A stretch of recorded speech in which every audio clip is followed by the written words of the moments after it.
Alright, so earlier I did a video talking about the current X-Men Cinematic Universe timeline and where this new Logan movie is going to fit in, but there's a ton of questions people are still asking about Wolverine's last adventure. So let me try to answer some of those questions as best I can. Keep in mind that most of the answers I'm going to give in this video haven't been confirmed to be true, given that the movie hasn't even come out yet. These are all just my personal theories based on what we've seen / been told so far. Alright, so this first one is pretty common. I've seen a lot of people have this question.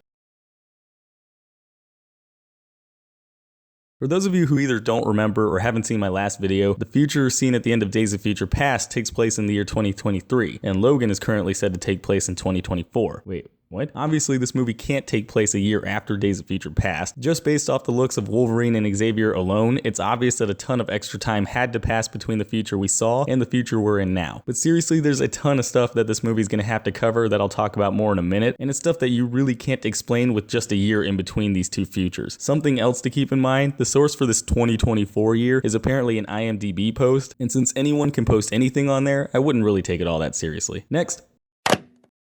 This is another really common question I've been seeing in a bunch of comments, and it's also one with a very simple answer to it.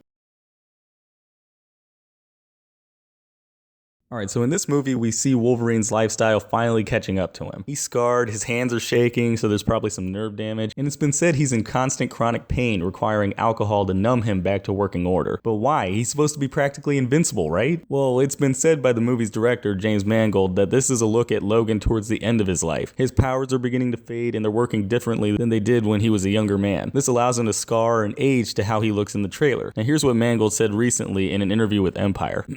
One of the things we all thought about as we worked on this film is, well, we don't want to have to rebuild everything. We want to have some questions. In order to make a different Logan and a different tone of a Wolverine movie, we felt like we couldn't hold on to every tradition established in all the movies religiously, or we'd be trapped by the decisions made before us. So we questioned whether Logan's healing factor causes him to heal without even a scar. We imagined it may have when he was younger, but with age he's getting older and he's ailing. Perhaps his healing factor no longer produces baby soft skin. So we imagined he heals quickly still, but it leaves a scar.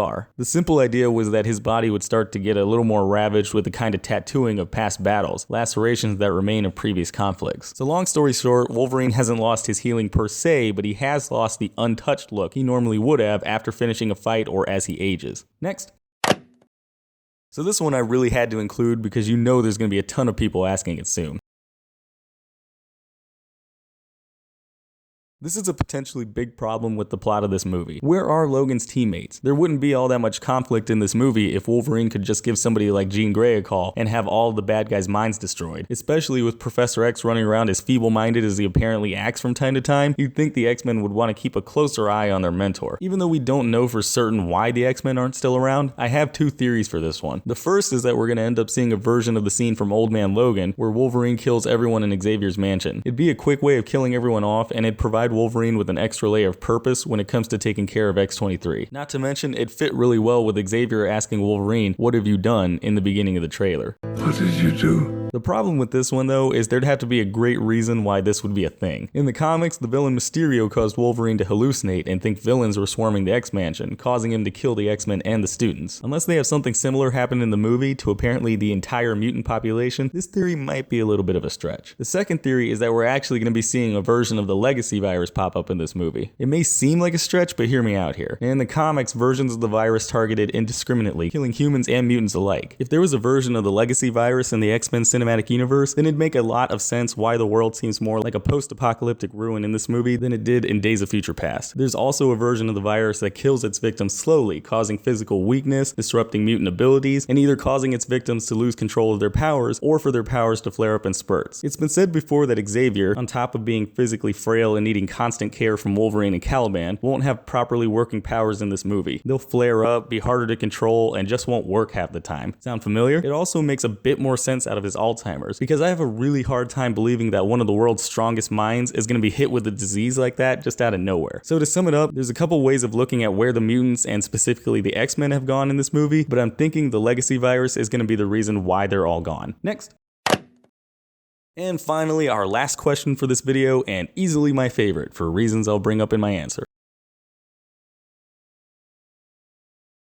So it's pretty much well established by this point that the little girl right here is X-23, the female clone of Wolverine. Even though she's a character the fans have been wanting to see for years now, it sucks that she's stuck in a terrible future and most likely won't have any actual villains to fight as she gets older. Will they even reference this future later on as Fox moves through more movies in the franchise? Well, probably yeah, because of this guy right here. There are a few different X-Men properties that Mr. Sinister ties into, like Logan, the main series of X-Men films, and Deadpool 2 because of his connection to Cable. So my personal theory is that the time-traveling mutant Cable, who's been confirmed will appear in Deadpool 2, the sequel, we're gonna have Cable.